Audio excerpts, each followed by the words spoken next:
Hey, good afternoon, everybody. My name is Jason Flame, host of the Master Motivation Podcast. And today we have a special guest. This is Grandmaster Douglas Lim Wong, who is a martial arts teacher, trainer, and author, born in Los Angeles, California, and founder of the contemporary White Lotus system of Kung Fu. He is spreading his art via lecture, seminars, training camps, print media, appearances in movies, TV shows, and numerous podcasts. The author of 4 books, with one of the forewords by Muhammad Ali, and he is a trainer of numerous actors for many television series and movies. He has written or featured in over 400 magazines and newspaper articles. Grandmaster Wong, welcome to the show. Thank you for inviting me. Yeah, well, I'm excited to share this next hour with you. And as I said earlier, just learn a little bit more about your life and learn a little bit more about your system and your teachings and share with the viewers your story. So I'm excited to get started today. Sure. Well, let's say I was born and raised in Los Angeles. I was born in 1948, and we lived here for a couple of years. My dad was working my aunt and uncle's grocery store, so we was always in a grocery store business. Mhm. So I was born out right behind Jefferson High School in South Central LA. And from there, we worked there for about 3 years. Then we moved to Denver, Colorado. So my dad opened up a restaurant there. So we had 2 restaurants, one in Denver, Colorado, one in Colorado Springs. So we did the business there. We did some in Denver in the wintertime. Then in the summertime, we went to do the other one. So always doing that. So moved into Denver, Colorado, and worked with our cousins and my uncles and aunts and everybody else. So we had like also the oldest Chinese restaurant in Nebraska, which was part of our family heritage, and that was in North Platte, Nebraska, and that is one of the oldest Chinese restaurant in America. Wow. So it's still running, so it's still there. And so anyway, we lived there in Denver for a couple of years. Got to see the snow and everything. Got snow in. Yeah. Then we moved to Nebraska, Sidney, Nebraska, and we lived there for a couple of years. That's before, and I hated the snow. But then finally, my dad decided after we had a restaurant there in Sidney, Nebraska. Then we came back to Los Angeles, and he decided to go back into the grocery store business. So we got a store that was in South Central LA, Watts. That's what the name. Back in 1957, we moved back here to California, and so during that time, he opened up the store, and we ran that for many years. And then there happened the first Watts riot that was in 1965, and we were the first store to get burned and looted. So we were a part of LA history. And all the old newspaper, the Examiner, the LA Times, my dad's store was always on the front page. It was Bing and Yet Market. So we always had that there. So, but for myself, it was a terrible time because the night before the main riots, they broke into the store. The alarm went off. Me and my brother jumped in the car with my dad to go see what's happening at the store. And when we drove down Avalon, we made a left on Avalon Boulevard. And all these bricks, bottles, everything came toward the car because we were light skinned. And everything came in. We hit the car. And when I got to the store, which was about 6 blocks away, all my friends from school were there, my black friends. They're from the neighborhood. So because I've been going to school, elementary school, junior high, and high school, a lot of these guys. And they said, get the hell out of here. These people are crazy now. One of the guys broke the window to our store. And so that's why the alarm went off. They said, come back tomorrow in the morning. We'll take care of it. Don't worry. Nobody's going to get into the store. So we came back in the morning time. This is during the summer. So I didn't have school or anything like that. And they were watching the store all night long, make sure nobody looted it. And one of the guys came in and said, well, I broke your window. I will pay for it. I threw a brick at this cop and I missed him and hit the window and broke it. So I said, oh, okay, no problem. My dad said, don't worry about it. We have insurance on that. But the rest of the day was terrible. Any light-skinned people driving, they stopped in the middle of the street. They flipped the cars over. I mean, it was crazy. And what happened was the riot started like 6 blocks away from us. We were at the 115th in Avalon, and they were down in the projects. And the guys that got hit or arrested, they kicked one of the ladies who happened to be pregnant at the time. And so that's what started the whole riot thing during that time period. And then next thing you know, all these cops are coming. It was a massive everything. It was just a crazy time. And at that time, so we left that night, and the next day it was looted, burned, and everything else. So we never went back to reopen again. So Wow. it's a time period, sad period for us was then we were in high school. We didn't have a job or anything like that. So me and my brother had to go work in airplane factory, digging up sawdust, metal objects from the floor and all this stuff. That's sweeping, cleaning restrooms and all that. We did that for 2 years while we were in high school, and it was a bad time period for us all. So anyway, that was part of the motivation of learning defense and everything during that time period. Um, but I had a lot of good friends that were there that I still know from high school. I mean, from elementary school up to high school time, and we still talk as 60 something years later. We're still good friends and everything else like that. But that was a period that really don't really like to talk about anymore. But Yeah. that was one of the things that motivate our family to go into other businesses. So my mom became a seamstress. My mom and my dad went into work for my uncle's uh, grocery store, a big one down in the South Central. So that kept them going. And then me and my brother got just working odd end jobs and everything, just trying to make ends meet. And we got involved in the martial arts. Then we first started out with Tang Soo. It was in Hmm. the North system back in the, because we're near the Gardena area, so we live near there. So we're in the South Bay area, and then later on we got into Kachi Kempo. So then we did that for a few good years. Then when my teacher passed away, he got killed in Vietnam, uh, Herbert Cho. Then we started looking for other martial arts. At that time period, Kung Fu wasn't too well known wasn't even taught at all until my teacher decided to open up in Chinatown. It was Grandmaster Lim Wong, and that was in 1959 when he first opened up his studio.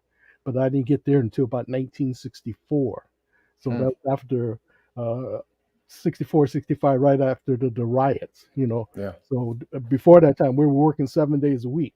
There was no time rest period for us. We worked 6 full days, Monday through Saturday, and Sunday was half a day. That's when we took off. We go get a haircut, do grocery shopping, do whatever we had to do for the family during that time period. But the rest of the time, we were always working. And Wow. when I went to Chinatown, my cousin took us down to Grandmaster Lim Wong's studio. He wasn't in the kung fu; he was in the tai chi. He was showing me different movements of tai chi, but man, it was too slow for me. I couldn't grasp behind it. So, okay, well, I'm gonna take you somewhere else that you might like, and that Yeah. was Grandmaster Art Yui Wong's studio, and I stuck with him for many years, and that's where I met a lot of people. Albert Leong was also one of the students there. We became good friends, and he became one of my co-captains in my Silnum Kung Fu team. Uh, while we were living near the Gardena area, my good friend and next door neighbor for over 60 years was James Liu, which is known, seen in many movies. Hmm. So James and Albert became my co-captain of my Silum Kung Fu team when I opened up my first public studio in 1973. Prior to Wow. that, I was working, teaching out of my garage in my mom and dad's garage and in the backyard, the front yard. So we're teaching different aspect of what I was learning that time period. So we were known as the Chinese Physical Health Club. And so I started that in about 1967. And so we did all this during that time period. And what I was doing was teaching mainly just Chinese guys at that time period, because that's what my teacher wanted us to do at that time. So I was just following his example. And then later on, I started teaching kids in the neighborhood, Filipino, Japanese, Asian, anything. It wasn't really anything. So I grouped them all together and I was teaching them on the weekends. So it was a time period that I learned my way of teaching, how Hmm. fast I could teach a person, how much they could take. Because a lot of times you teach people, they lose interest right away, or they're not conditioned to take the punishment. Because I was strict to the old way of training. You can sit in the horse for a half hour to an hour, somebody sitting on your shoulder. and you're doing the movements with heavy cans, different things like this. So I want to make them super strong. So that's where we were. Because if you don't have the strength, what good is the technique? Technique has nothing behind it. So you got to have the strength behind it and the power behind it. So that's why I incorporate with a lot of these guys. So a lot of these guys are still building with me over 60 years, So my students still come talk to me. We had a party. We had our 50th anniversary a couple of years ago, and everybody came and showed up. It was a good get together. All three phases of my system was I started with the Chinese Physical Health Club with the kids in the neighborhood. Then when I opened up in 1973, that was my first public studio. That was in Panorama City, California, and that's where we got in the tournament circuit and blew away every competition around during that time period. And then I later transitioned to my what was known as the White Lotus Kung Fu system. And what happened was I renamed it White Lotus. Well, all my senior students we gathered together and talked about. They came up with all these different names and everything else, and everybody settled on White Lotus. There's Hmm. an old traditional White Lotus from China, which is known in the Boxer Rebellion, but we're not that. We're the contemporary White Lotus, which is a newer Right. area of knowledge of what I learned during that time period. Because I was not just into kung fu, but I was also into Shotokan, Goju style, Kachi Kempo, Kempo under Ed Parker system, and Aikido. So I blend that all into the other kung fu styles that I learned also. Yeah. Uh, Let me so jump in real quick. Let me jump sure. in because we've talked about a lot. I've heard a lot of things so far, and I have questions. The Watts riots was a dark time, a hard time for you guys. What was growing up in South Central like prior to those riots, and what was it like post?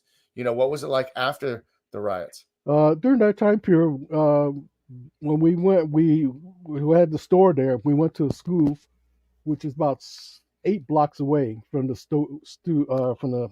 uh, store, and it was an all black neighborhood, and we were the only two Asians in the whole school. So, but we get along with everybody. But there were some others afterwards, after school, that would chase us afterwards and try to beat us up, and so it was hit and miss. Certain guys are friendly, other guys were not, Mm-hmm. and so some of the guys walk us back to the store, make sure that we were okay, and they became close friends to me. So like I said, I've known a lot of these guys over 60 years now, and during that time period, we tried to play, but we couldn't play much. We were always working. We're inside the store, stocking up, or sweeping, cleaning up, doing things. Then as I got older, I was working the cash register. Then my brother worked in the back with my dad as a butcher. So we Mm-hmm. had a meat department back there. So they were cutting everything up, and I was just handling the front, the register with my mom. And so during that time period, everything was good. It was smooth. We're growing up, and we got involved in a lot of stuff. Was my parents took us to one of the things there was like black and white TV back in those days. So there's not too many shows on there. Back in those days, we used to watch wrestling and roller derby. Used to love all that action. So All my right. parents would take us down to the Olympic Auditorium and watch a lot of this stuff. And you get close to the rail, we swing at their faces like everybody else is doing. And I met a lot of the wrestler during that time period, and I grew up with them. Mr. Moto, Freddie Balassi, Haystake Calhoun, all these old guys back in old days. And I just kept up with that all the time because my son was into the WWE, whatever wrestling of all those guys. Hulk Hogan and all these other big guys. Yep. So we were always into that aspect, and you see them fighting, and you see certain guys that do the karate style, you see Mm-hmm. other guys who do the grappling and wrestling, but we watch a lot of different things like that, but that reinforced me to get into the martial art because I wanted to get to defend myself, so Mm-hmm. I you guys how they were doing. Well, But you bring up a topic that's close to my heart because I'm a huge, as you saw in the opening video, huge professional wrestling fan. Growing up, my whole life, my era was the Hulk Hogan era, that right. whole rockin' wrestling. But you bring up kind of the older school guys. Did you ever have any experience with Gene LaBelle at the Oh Olympic yeah, Auditorium? we met him when we used to go to the Olympic Auditorium Hmm. because his mom owned it and he was there. So Right. I got to meet him. I mean, we became real good friends afterwards. Met him many times. So he's one of the old pioneers, like I say. Yeah. So Gene LaBelle, that was the man. And he could do anything. And we used to watch him and Freddie Blassie, all these old guys. Bobo Brazil used the cocoa button, and all this good stuff. Yeah. So we used to do that. And Big Old Haystack Calhoun, I used to love him when he jumped and landed on people. So that was one of my tricks when I used to wrestle with James Lou, my next door neighbor. I would just fly in the air and cover him up and stuff. So we always talk about that, the good old days. So Yeah, that was for part sure. of it. And after the waltz rides, we tried to get a job. Um, we went to the employment office and tried to apply for certain things. And I went down there with some of my friends, and we got the job, but my black friends were not picked up for it. So we saw there was prejudice during that time period also. So we learned to see all of that. So while we were in junior high school, same thing. When I went to junior high school, we went to Henry Clay Junior High. It was an all white school. And so next thing you know, they're picking on those Asian and the black kids. So we had to team up with the black guys, but we were fighting every day after school. They were chasing us or beating us up or something inside of school. So it was a crazy period. Yeah, it was really crazy. Yeah. So that's why I say I wanted to learn the self defense to defend myself. That was the main thing, and maybe get some revenge in the meantime. So Now, it's you, crazy. you brought up that you started or at some point in the beginning of your martial arts career, my base system and what I teach still to this day, Tong Soo Do. How did you get involved in Tong Soo Do? We were. It was mainly my brother and James. They got into, but they wanted to kick. When I started with judo. Mm, Main thing that was the only thing being taught there during that time period. And then later on, when we got more experience, I guess my parents started. We could drive us to different areas, and that's when they hooked up with the Tank Sado. mm, And so while they were training, I was learning some of the stuff from them. So we all did that, and then I got in Kachi Kempo, so we all jump into that also. So we're going back and forth exchanging. We had so many friends during high school time that were from Hapkido, Tang Soo Taekwondo, Lima Lama, Kempo, everything you can think of. I mean, that's what was great for us was a melting pot. And hmm so when I studied with Grandmaster Art Lim Wong was the five animal style: the tiger, leopard, crane, snake, and dragon. And what happened when I was studying up there, I was supposed to be going to college classes, and too many of my mother's friends, parents, they saw I was up to training, and they got back to my mom and dad that I was going to training instead of going to school, attending classes. So I ended up going to Huntington Park under my other teacher, Tiny Hamili Lafidi, with the Lima Lama style. And so in Huntington Park, there's no Asians out there. So I didn't have to worry about people seeing me training out there. And mm, from him, but he was also one of Art Wong's students that learned the Mokka system. Mokka is one of the five family fist style: Choi, Lei, Foot, Mok, Hoon. So there's five different styles besides the five animal style that he taught. So the 10 different styles that he taught at his studio. And so I studied with him, and my most of my fighting ability comes from Tiny Lafiti because of his technique in the Mokka style and what's called a footwork, the shuffling. And we had a lot of that stuff. So it was during that time period that I studied Kempo prior to that, and then I switched into Lima Lama. But during that time period, Tiny introduced me to Ed Parker and Mike Stone. Who else was there? Bob Wall and forget Superfoot. Yeah, hmm Bill Wallace. So they were in that one match we went to watch at I believe it's at the not the forum, sports arena, LA Sports Arena, where they had the first fight where they were fighting for heavyweight, middleweight, and so forth. So Tiny took us the whole class down to watch that fight during that time period and introduced us to all the guys since he knew them all. And so I said, yeah, that's where you like learning more about the kicking aspect. Was you Bill Wallace had the foot that wouldn't quit. So watch a lot of that stuff. We had kicking, but it was not as the same ability. Right, So right. it was good. But Now, you were going to school at this time, right? What yes. was the goal when you were going to school? This was college, I'm assuming, after high school. What were your plans? What were your career plans at that time? What were your goals at that time? I went into when I got out of high school. I went into Northwest Institute of Technology to be into the space engineering. So that's what I didn't want to go into that. My mom made me go into that. I was good in because what I was doing is bookkeeping. I was like one of the top students in high school during that time period. And so I was top in bookkeeping and typing. I was doing 105 words a minute typing back in the old days. My fingers are moving everywhere. But my mom said because my cousin's into aerospace engineering, you should get into the school. So I did it for a year and I quit. And I said, no, I can't do this. This is not me. My thing is with numbers, but bookkeeping wise, not into calculus and trig and everything else that was beyond my scope. So, but I tried to get. So I went to LA City College to make up some classes in between before I went to Woodbury Business College.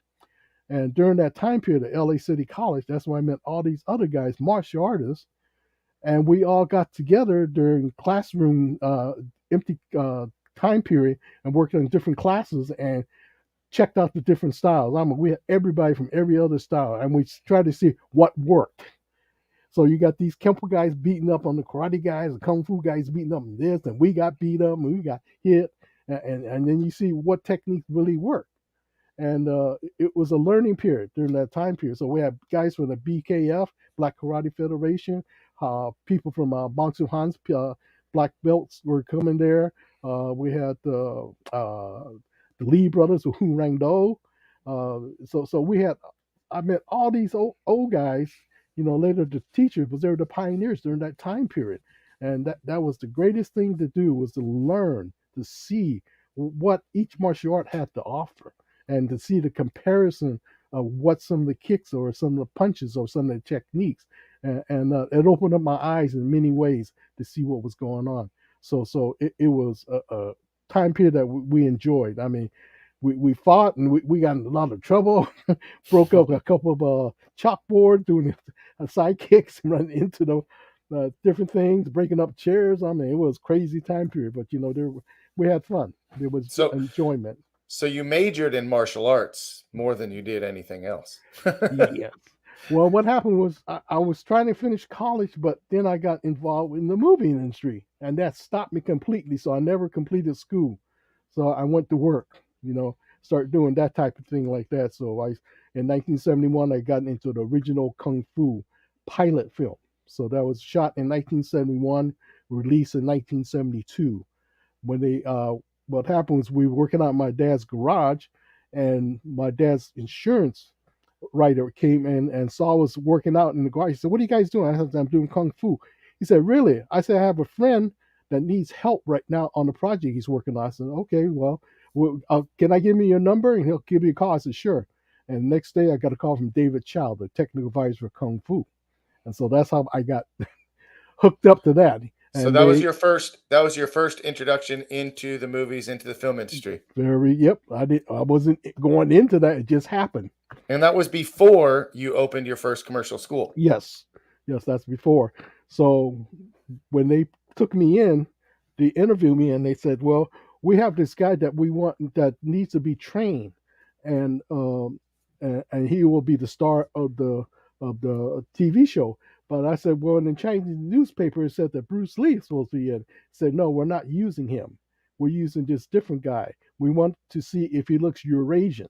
I said, "Eurasian?" So yeah, I said, "Okay." So they brought in David Carradine in a skull cap, with his eyes done up, and a white robe, walking, and said, "This is who we're going to use." I said, "Oh, whoa." I said, "Okay." Then he said, "Do you think you can train him?" I said, "Well, I can train anybody. That's no problem." So that's how I got involved with it. So I started training him and Keith Carradine, his younger brother, because he played the younger Kane, while David played the older one.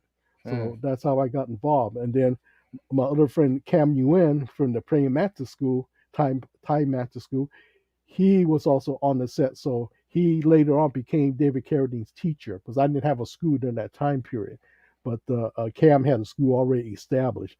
So during after the pilot film, he starts studying with Cam at his studio, and that's how he became that. And that's later on made his tape on Tai Chi and the Kung Fu and different things like that, and wrote a couple books. So, but in his first book, he mentions me and my brother because we were working on the Kung Fu um, pilot film and series. My brother doubled for him, so he did a lot of the action scenes of fight and roles and stuff like that for David. But they were both pretty much the same size and everything else like that. Then later on, James Liu got picked up in it, also in the series, that first season of the series. And during that time period, they came and copied all my weapons that I had, my Chinese weapons, and they used it into the show, into the series. So all that was part of my stuff there. So you see a lot of those weapons in there. Now, during that time period later on, when the series, after the pilot film, it became so popular they had to make a series out of that. And that's when we got involved more with David Chow. And I was up there helping him. I was his assistant, me and Cam, because David Chow was not a kung fu man, was a judo man. So all he knew was different things. And he almost had him wearing judo outfits, uh, doing a certain type of bows and stuff like this, and not the way the Chinese system did. So me and Cam straightened them out. So he said, well, I'm going to keep you guys with me. So that's how Cam became his assistant later on. And he took over the TV series when David left, because he went to do Men of the Dragon, another series pilot film that they thought would become a series, but it never happened. The pilot film came out, but wasn't much, enthusiasm behind it, so they didn't pick it up. So Cam finished off the last couple of seasons as the technical advisor. I was supposed to be there that day, part of the technical advisor also, but I was almost drafted into the service. So I was out, and my brother had a party for me at the Playboy Club. So I was out partying instead of being at the meeting with David Chow and David Carradine and Cam Yuen. So so I said, well, here I go, man. But somehow my blood pressure was too high, so I never made it in. So they kicked me out of there. So that's why my blood pressure I got to keep control of now, but of that. Other than that, so I missed the service. But, well, fate stepped in, right? Yeah. So, yep, it does. So after that, we all studied different styles, and my brother decided, said, let's open up a school since we're not doing anything. He said, we enjoy doing the movie thing and all this stuff. So I said, okay. So, well, let's go open up. Well, we tried to open up in Gardena, but they wouldn't give us a permit or a lease to open up anywhere there. So my brother ended up in the San Fernando Valley in Panorama City, and that's where we found the location. So that's where we opened up. So when we opened our first studio in 1973, we advertised stuntmen for the Kung Fu series, and that's how we advertised it. And my brother signed up 200 people in the first month we had the school open. Man, it was crazy. Wow. I mean, he had us going back and forth, and he studied, but he never taught. So the one teacher was me. So I ended up teaching all the night classes, but I was also during that time period working for I forget the name of the store now. One of the old grocery stores is no longer existent, so I was night manager. So I worked from midnight to 9 in the morning. So I would teach from 5 to 10 and take an hour break and go work all night. And then later on, he went and said, well, we got too many students. We got to do day classes. So I had to go do day class from 12 to 2. So here I'm not barely sleeping 2 hours here and 2 hours if I do the night classes. It was crazy time period. So I ended up, and I had James and Albert come help me since they were part of my team during that time period. So we had just so many students. And what happened was we tried to advertise into Black Belt magazine because my mom was a seamstress, so she made all our uniforms. And what happened, we tried to get an ad to sell them. My brother said, well, we'll get an ad, we'll sell this uniform, but we'll make some money. He went down to Black Belt and saw the prices. He said, man, this is crazy. We can't afford that. He said, you know what I'm going to do? I said, what? We're going to start our own magazine. And that's how Inside Kung Fu started. We started the magazine, had that business for 37 years, run by the family. My brother sold it in 2010 to a media company in New York, and within 2 years they were out of business. They Wow. didn't know, they didn't do the work like we did. When we went to interview, we did details. We knew the instructors, we knew what people were looking for, what techniques were like, and so forth. So that's how we ran it as a business.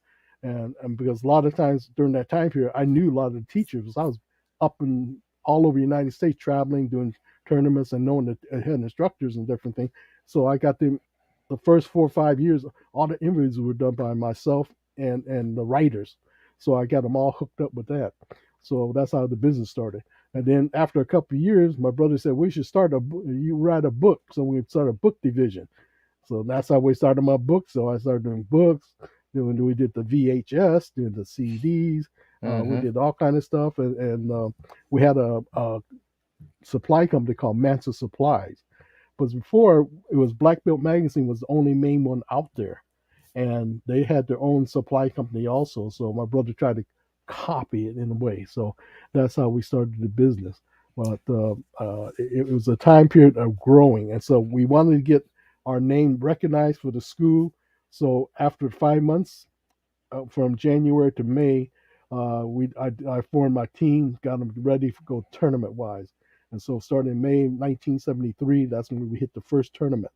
And during this time period, only tournaments out there were karate tournaments. There's no kung fu. Kung fu didn't have anything going on at all. That was later on. So they said I was the first one to start trying to get the kung fu tournament started, and so it did become a reality later on in San Francisco area, and then later on back in Los Angeles and New York and so forth. So I try to spearhead that. So it's between because of the work of myself, James Liu, and Albert Leong that we spearheaded the Chinese art.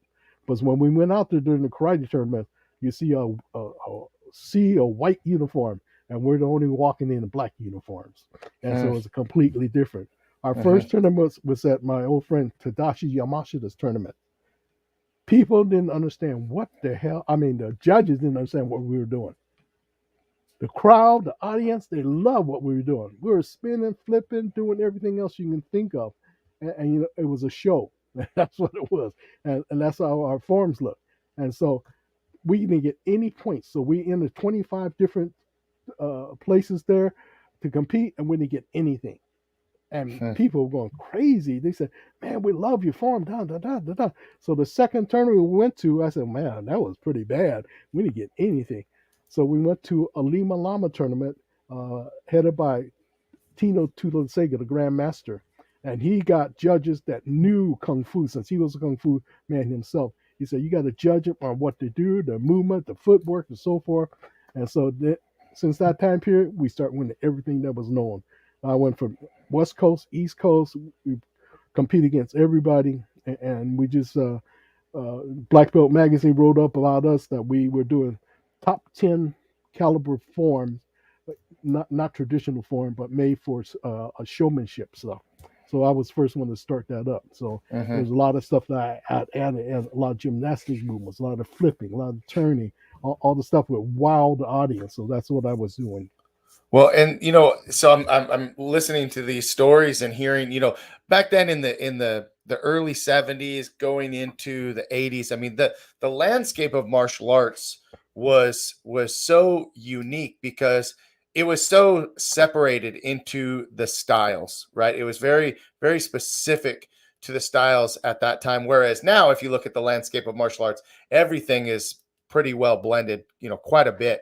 But Right. and back then, like you said, the tournament circuit was very different. And as you started talking about the performances and the gymnastics, I think of now how we have the extreme divisions, all the Yes. CMX divisions. I mean, a big part of that sounds like came from what you guys were introducing to the tournament scene at that time.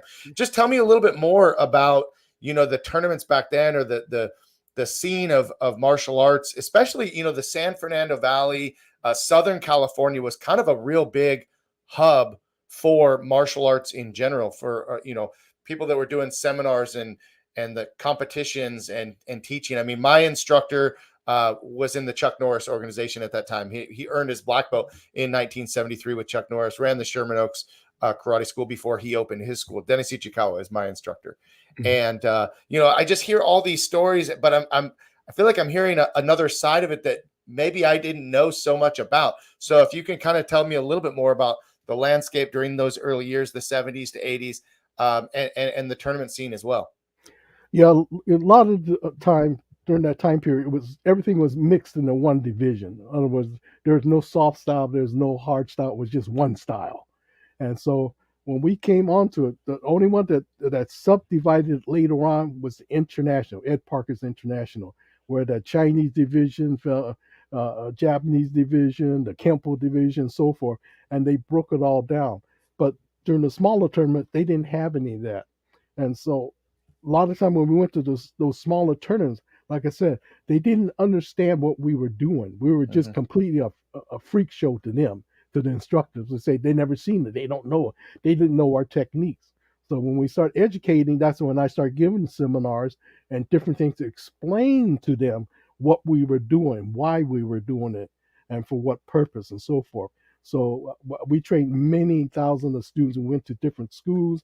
They had me come in. I used to go to the Lee Brothers School. I used to go to Sansu School. I used to various karate schools and demonstrate our art to show them what it was about, why we did the weapons, why we did the hand form this way, and so forth.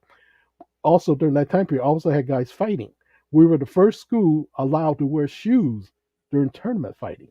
So we did that for 6 months, and after a while, my guys were just more into the show business. So we stopped fighting and just mainly did the weapons and the hand form, But I had some of the top fighters. My top student was a heavyweight kung fu fighter in the United States, and had the middleweight champ also under me. And then later on, he fought Benny Ukitas, and it was counted as a defeat, but it really wasn't. Because what happened was we agreed on different judges before the fight. And when we came to the fight, two of the judges, one was his brother and one was his teacher in there. I said, wait a minute, this ain't right. I said, we had neutral judges to judge this, and anyway, I tried to pull my fighter out, and the other guy said, no, let him go. You know he can fight. You know he can fight. You can beat Benny. So I let him go on. First round, it was supposed to call a draw. But, I said, oh, no, my student beat the hell out of him. I mean, everything's on film. Benny got the film. He can show you all 3 rounds and everything else. At the end, I tried, third round, I tried to stop him from fighting. I told my cornerman, throw the towel in there and stop the damn fight so I can explain to him why I'm not continuing. Instead of throwing the towel in, he said, Bill, come back here. Bill, stop fighting. And when my student turned his head, Benny hit him in the jaw, knocked him down. And so they considered it a loss, but it was not, because he didn't hurt Benny. He gave Benny a concussion. So Benny knows about all that stuff. Then he tried to recruit my student into his his fighting stable. And then later on, if you read one of Benny's book, I forget the title, he puts down there that one of the main influences fighting style was me. So he knew I had some killers. I mean, my guys boxing. We did all that in the beginning. There was good money in it. Then later on, when the boxing commissioner came in, you had to have a training fee, the boxing fee, this fee. I said, no, it's not even worth it. There's not that much money into it. So we sort of dropped out of the fighting aspect. We got more into the movie because we got involved into that. So they asked us to come during that time period after we did the 7 months of competing from May to December of 1973. In 1974, people stopped. They wanted to stop competing in their tournament and asked us to demonstrate. They paid us to do demonstrations instead. So that's how we sort of got out of the tournament circuit there.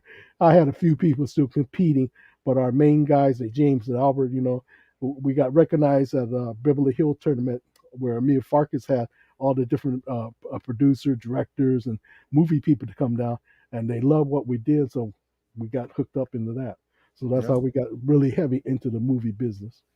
So tell me more about the creation and you guys starting Inside Kung Fu, because I can remember, I first got into martial arts. I didn't even get into martial arts until 1985, but I can remember, for me, like going to the store, going anywhere, like I would always run to look at the different magazines, and Inside Kung Fu was one of those magazines that you would just kind of thumb through, and you would see the people that were in the movies, or you would see the people that were, doing competitions. And um, it just, I always think that it was so great to be able to have that media to look through, in addition to Black Belt magazine and all the other magazines that were out. A lot of them, have come and gone. But tell me a little bit more about your experience with Inside Kung Fu. Yeah, we started with Inside Kung Fu, was that was our style at that time period, and we uh during that time period that's the only magazine he had. But we had the Bang Han on the cover, we had Tadashi Yamashita on the cover, and a few different styles besides Kung Fu. So after that, my brother started Inside Karate, Inside Taekwondo, and Hmm. another one for the Filipino art. So he got it distributed everywhere so that you hear whatever art you was into, you had a magazine for it. So that's how he, capitalized on that. He had a Hmm. racquetball thing. He had one for skateboarding. I mean, Hmm. he was a businessman. I mean, he Hmm. was out there. He had like 15 different titles. Then we had the main one we had was called also Masters and Styles, and will bring in 3 or 4 different instructors and show the defense against a certain technique. What would you do against a front punch? What would you do against a side kick? And so they had a kung fu guy, a taekwondo, a different karate style, a Filipino art. So that was a very popular magazine because it showed the different styles and how they would approach it. Hmm. So we got very good review for a lot of those different things. Then we had another one just for the movie entertainment, all the movie people in there. See, my brother was into that because we did an article on Jackie Chan. His first movie they did was Battle Creek Brawl, and I was supposed to be some other name. That's the name they came up with. Well, he and my brother became best friends, and he was Jackie Chan's best man at his wedding. Oh, So we wow. know Jackie since then. So we see him all the time. So him and Jackie used to travel twice a year, all over Europe, China, everywhere, just to do different things. And they had a business in Hawaii, a restaurant there. So we still see Jackie every time we see MTV. We see Jackie, and you see big, tall Chinese guy behind him. That's my brother, Curtis Mm. Long, the publisher of Inside Kung Fu magazine. All So right. they've always been good friends. So a lot of people don't know about that. So that's how we got hooked up. We met a lot of the different movie people. All the guys from China. Can't even think of all these guys' name now, but that's how we did it. Myself, um, I was training a lot of people here, and I trained one good student that came from Phoenix, Arizona, to train with me. That's Kenny Perez, and from him, I had him study my system, and then when Wushu came out around 1975, 76, I sent him to China to learn Wushu style, and so he went back there to learn all that. So that's also part of my system, But I'm more in traditional. My wife was in the first USA wushu team, so she was one of the main person in the beginning. And that's when Hmm. Roger Tong and Anthony Chan brought the art from China. So I was involved in that because I learned all the different form for judging purposes. Hmm. So that I was part of that. And so Kenny became good friends with Donnie Yen. So Donnie Yen used to come to my house during the summertime. They would both stay with me and study with me during that time period. It was, knowing him because I knew his mom already, Boston Mark. She did Tai Chi in Boston. And then I met a lot of these different pioneers in San Francisco, all the teachers, uh, Al Novak, Brendan Lai, all the different people that were up there in the Northern California Kung Fu Association. I became real good friends with Wally J. So there was so many of them that I got to meet and study with, be my mentors, help me Hmm. through, and watching my style. And they said, "Oh yeah, that looks good. That looks good." So, I became very good friends. During even the funeral services that we had for Wally J. They stuck my picture of my wife and Wally J together. So I was that shocked me to see it up there, but that was he because it's a good family friend. So Hmm. we were there. Then when Ed Parker passed away, I was sitting up there with his family in at the church there. So with Professor Wally J. And and there was there Bong Soon Han's funeral also, so it's all these old close friends of mine. And during that movie period, when I after the Kung Fu, I got hooked up with a good friend, Kim Kahana, who was one of the top stuntmen in the business. And so with him, we started what was called instant action coordinator. So it was myself involved, David Chow from the Kung Fu series, Tadashi Yamashita, another guy from Jiu Jitsu, Jake Flores, and myself. So we were the five main thing. So we worked on a lot of different TV series going on at that time period. I was on to Ironside, Apple Dumpling Gang, different things like that. We were all into the movie time. What happened was during that time period, they used to have one show for the Asian, one show for the Chicano, one show for the black, and the rest were all Caucasian. So in all the Asian ones, we were in there. A Team, uh, Hunter, Macmillan and Wife, Heart to Heart, A Team, SWAT. You name it, we were all there. Anything that had to do with Asian, we're the first group that was in there working. Hmm. So we're constantly working all the time. Wow. Now, going back to the very beginning, your experience was in the grocery stores and in the restaurant business, and you didn't finish school, right? But you've Right. accomplished so much, and what do you attribute to all of that success and to all of that, involvement in these different projects? What would you say is the one thing that has put you in those places? Well, got to be the hardworking parents. That's the main thing, follow their example. Because, the main thing was always provide for the family. So that's what they did. But during that time period, while I was opening the school and all this stuff, I was working for the city of Los Angeles, medical record supervisor. I did that for 25 years, retired from there, got my full benefit and my health insurance for life, so I don't have to worry about that stuff.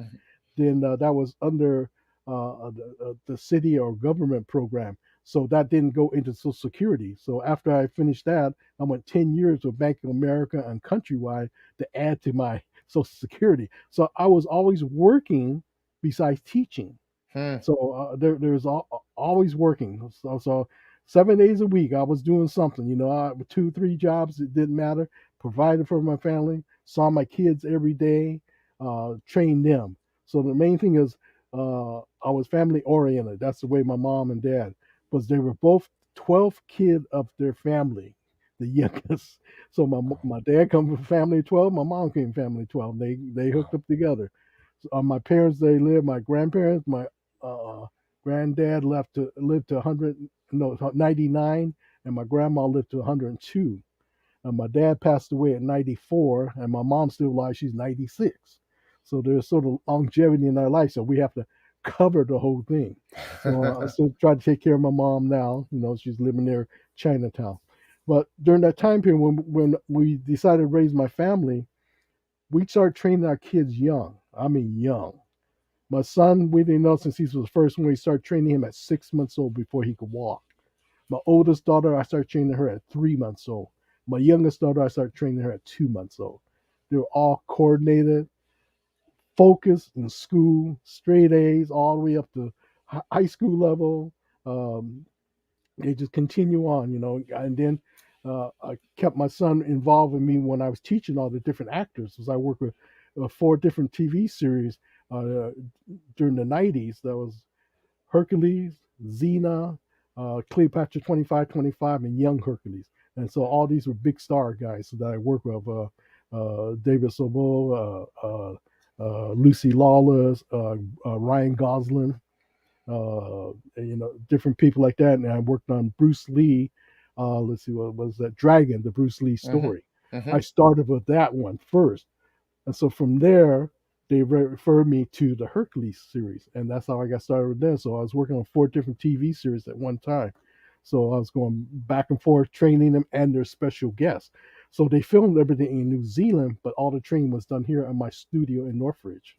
Wow. So So that's how we got involved with a lot of that stuff. Then I got my son involved in helping me teach, and now he's one of the top stunt coordinator, fight choreographer in the movies now. So he has a lot of top movies that he's worked on. You Fast and Furious 7, he was assistant fight choreographer on that. He did Snake Eye that came out about a year ago. He was stunt coordinator on that one there. We did Doctor Strange. We did what's all so many different things I'll help do. What is I gotta look at my notes if I have any. Well, but it sounds to me like, a lot of the success has also come from the connections that you've made over the year. You've met a lot of people and been introduced to a lot of people, and those connections just seem to keep Yep. working for not only you, but now for your son as well. Your When you started martial arts, right now, you and your brother do martial arts, but did anyone else in your family early on do martial arts? My dad was one that did not. He studied the Chinese medicine part of it there. So I Hmm. learned different things from there. But I learned from his brother, my uncle, and he Hmm. was into the kung fu art. So when I was younger, so he taught me a few moves, different things. But then I studied with Art Wong, and that's when I started getting more of it. But Hmm. yeah, my dad he was one of the few that did not learn the martial arts, But even then though you he passed it should. on to all of your I, children and all passed it my on to generations to come. Yep, that and all they got the grandkids coming up, so yeah, definitely, yeah. So yeah, I because of all the connections I did, one of them was Jeff Imada. He was he's the top stunt Hmm. coordinator now, and he was under Danny Inosantos. He was one Hmm. of his students, and so from there, Jeff took my son under his wing and started training them, and that's how he got into business really heavy. Yeah. So they work a lot of different projects together, different movies. It was Fast and Furious 7. He was a main fight choreographer, and he hired my son as his assistant. And so they worked on about 4 or 5 different projects all over. Yeah, he's done quite well, and so done 30 something national commercials, uh, done video games, TV shows, movies, you name it. He's a spokesman for Red Bull. He's gone all over to Greece, to England, to France, all over the world. Just traveled Korea. He hosted many different things. Has hosted his own TV show on MTV for a year there when he first started out. So there's a lot of things that he's doing, and he's doing it now. My daughter is a talent manager for Nick Cannon, and so she helps produce all his TV shows and everything else. They have one that just came out, and there's a new one coming out soon. I don't know the title of that one, but she's heavy into the entertainment business, so it helps do his filming, his TV shows, his whatever he has on TV now. He's just so many things that Nick Cannon's into, and Hmm. so he's also one of our students. My wife trains him. Nice. So he, when our celebrity as we do. Then I have a lot of stunt guys that work with me. Besides James, Albert, then Steve Lambert. So he's one of the top guys in the business. So he's worked with Stallone and Arnold Schwarzenegger, everybody. He did all the original Ninja movies that you saw with Sho Kazuki. He was a stunt coordinator for that. So actually, that was ninja stuff. That was White Lotus, my kung fu style that he was doing out there. Well, So some of my favorite movies, those Shokasugi early movies, were some of my yep, favorites for sure. yep, yep, So, for sure. what is your current role, and what are your current activities in teaching martial arts, teaching your system? And I believe you just moved your school. Is that right? Yeah, we when I had my first studio, I opened up. It was just mainly martial arts only, and then after a while, my son got into what's called the free running parkour. So they all know the different flips and everything else that's in the extreme martial art type techniques. So when we opened up a studio, I forget what year, about 2000, and so it was a 5,500 square foot studio, and we started teaching parkour, free running, break dancing. You name all the different classes besides martial arts. I had we were open 7 days a week from morning to night. We just had people coming. We had open gym from 8 o'clock to midnight. We had it open. I mean, we that place was jammed every time. Hmm. And finally, we outgrew it, so we moved to a 10,000 square foot studio and expanded even more. And then we Hmm. start doing the stunt fighting classes. I mean, every time we have one, it's filled to the brim. Then he just opened up a new location in Atlanta, Georgia, our second location. So he has that one and this one here in. We just moved to Van Nuys, and so that's where that one is now. Because we lost our lease of the 10,000 square foot, so we had to move to another place of 7,000 square foot. But we're Hmm. still doing it. We're still keeping it full. Still running it 7 days a week, and we train a lot of movie people. He's doing all the different music video. Did one of Jennifer Lopez, Follow the Leaders. I mean, how many millions followers behind that? Chris Brown. He's done so many different. He's just into everything. So video games, music videos, movies, TV. Minion was another one he did. Was on the Green Hornet. We did Captain America. We did the thing for Doctor Strange. So a lot of my technique during the courtyard scene where they're doing internal is all from my system, the White Lotus system. Then we did Pacific Rim 2, Uprising. So I trained the star for that, the female girl, on there, some of the fighting techniques. And, my son's just been all over working with Jet Li. Uh, you name it, he's worked with them all. So, and it's still going strong. And he was trying to finish off this movie with Jamie Foxx in England, but he had his heart attack, and that movie production stopped. So they haven't finished it yet. So hopefully, if he recovers, they can get back and finish it. So we'll Hmm. see what's happening on that. But Wow. yeah, he's working every day doing something. Well, still for you, still a lot going on, a lot of moving parts, a lot of, you know. Yeah, yeah, we're getting ready for my wife is getting inducted into the International Hall of Fame. That's coming up July, I think 18th. We're supposed to do that. I mean, 28th, I believe. And then Dragon Fest is coming up in August.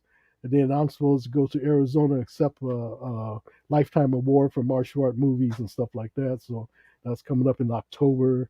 And I'm trying to get myself together so I can go back down to Mexico because I have a large following. For the last 11 years now, 11, 12 years, I've been teaching down in Mexico, teaching the healing aspect, Hmm. body massaging, body alignment, acupressure massaging. My students, I have a lot of doctors down there under me. They do acupuncture, everything that I've taught them.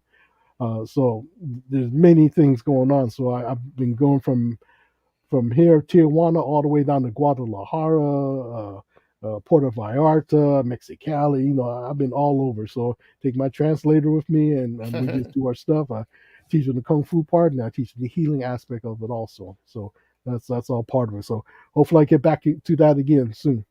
That's great. Well, that's great. Well, listen, we're at the end of our time, and I appreciate having you on the show today and just sharing, a little more history. Like I said at the beginning, everybody loves to listen to martial arts history. Every martial artist loves to listen to the stories, and I appreciate you sharing your stories, and look forward to seeing you. I'm looking forward to Dragon Fest, so I hope to see you there. Yep. And just a couple quick rapid fire questions before we go, and we'll wrap things up. But if you had to name one person that was the most influential in your martial arts career, who would that be?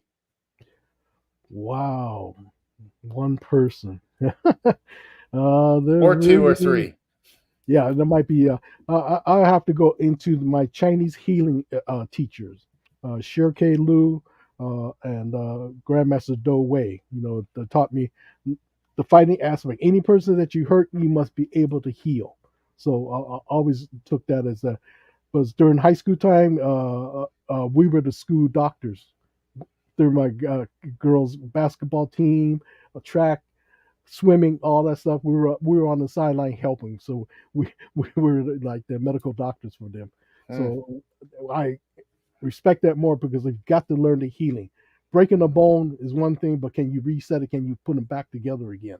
So that's what all about. So those are the main teachers that taught me that. And Dr. Andrew Ming, I'm sorry, but he taught me the acupuncture. He was in his family, Chinese history, his family the first to do acupuncture. So it's Hmm. 99 generation. And so through him, I learned a lot of healing. But after he passed away, I just didn't take the board certificate during the acupuncture. I didn't take the testing for it. Hmm. But those are the three main teachers. All right. How about favorite martial arts movie of all time? Oh, too many. I like a lot of the Chinese ones. Okay. Yeah, yeah.